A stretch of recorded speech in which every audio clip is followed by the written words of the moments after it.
मुझे नहीं अंदाजा हो रहा कि ये आग लगी कैसे। और लगी नहीं, लगाई गई है। हसन कहाँ से आ रहे हैं आप?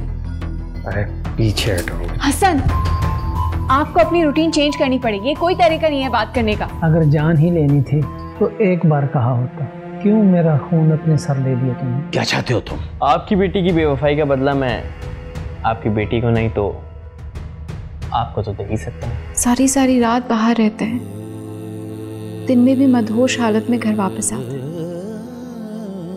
मैं नहीं सह पा रही ये सब कुछ।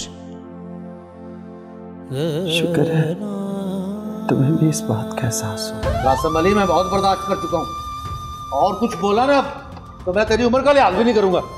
मुझसे गलती हो गई थी, मुझे माफ कर दो। अरे क्या हो गया? ना तुमने घर का सोचा ना शौहर का सोचा, इतनी बड़ी गलती करके करी हो कि मुझे माफ करो।